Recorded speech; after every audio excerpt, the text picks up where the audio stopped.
नमस्कार दोस्तों, हम आपको नारद मुनि और भगवान श्री कृष्ण की एक कहानी सुनाते हैं। एक बार नारद मुनि जी ने भगवान विष्णु जी से पूछा, हे भगवान, आपका इस समय सबसे प्रिय भक्त कौन है?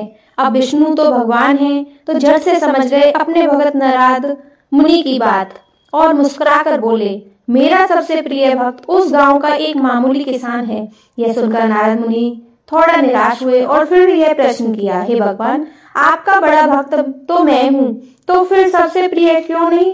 भगवान विष्णु जी ने नारद मुनि से कहा, इसका जवाब तो खुद तुम ही दो। जाओ एक दिन उसके घर रहो और फिर सारी बात समझ आ जाएगी। नारद मुनि जी सुबह सवेरे मुंह अंधेरे उस किसान के घर पहुंच गए। देखा अभी अभी किसान जागा है और उसने सबसे पहले अपने जानवरों को चारा वगैरह दिया, फिर मुंह हाथ धोए, दैनिक कार्यों में निवृत्त हुआ, जल्दी जल्दी भगवान का नाम लिया, रूखी सूखी रोटी खाकर जल्दी जल्दी अपने खेतों पर चला गया। सारा दिन खेतों में काम किया और शाम को वापस घर आया। जानवरों को अपनी अपनी जगह बांधा, उन्हें चारा पानी डाला, हाथ पांव धोए, कुल्ला किया, फिर थोड़ी देर भगवान का नाम लिया, फिर परिवार के संग बैठकर खाना खाया और कुछ बातें की और फिर सो गया।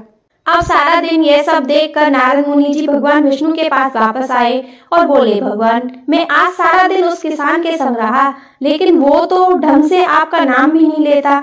उसने थोड़ी देर सुबह थोड़ी देर शाम को, वो भी जल्दी जल्दी आपका ध्यान किया, और मैं तो 24 घंटे सिर्फ आपका ही नाम जपता हूँ।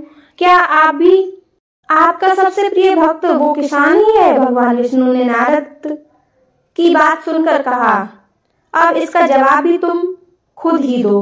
और भगवान विष्णु जी ने एक कलश अमृत में भरा नारद मुनि को थमाया और बोले, इस कलश को लेकर तुम तीनों लोगों की परिक्रमा कर के आओ, लेकिन ध्यान रहे इसमें से एक बूंद अमृत की नीचे गिरा तो तुम्हारी सारी भक्ति और पुण्य खत्म हो जाएंगे। नारद मुनि तीनों लोगों पर परिक्रमा करके जब भगवान विष्णु के पास वापस आए तो खुश होकर बोले, भगवान देखो, मैंने एक भी अमृत की बूंदे नीचे नहीं गिराई। विष्णु भगवान ने पूछा, और इस दोबारा तुमने मेरा नाम कितनी बार लिया, मेरा स्मरण कितनी बार किया? तो नारद बोले, अरे भगवान जी, मेरा तो सारा ध्यान इस अमृत पर था, फिर आपका ध्यान कैसे करता?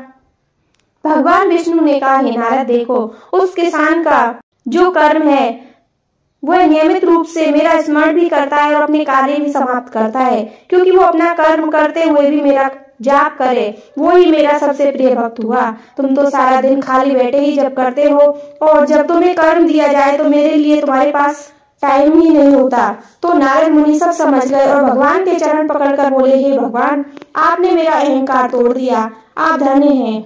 तो भक्तों, इस कहानी से हमें यह सीख मिलती है कि हमें घर के जो भी कार्य करें, करते करते भगवान का नाम लेते रहना चाहिए। इससे बड़ी भक्ति और कोई नहीं है। चाहे कोई भी कार्य करो, लेकिन ईश्वर को जरूर याद रखो। ईश्वर को याद करते करते कार्य करना भगवान की सबसे बड़ी भक्ति है। बोलो जय श्री कृष्णा।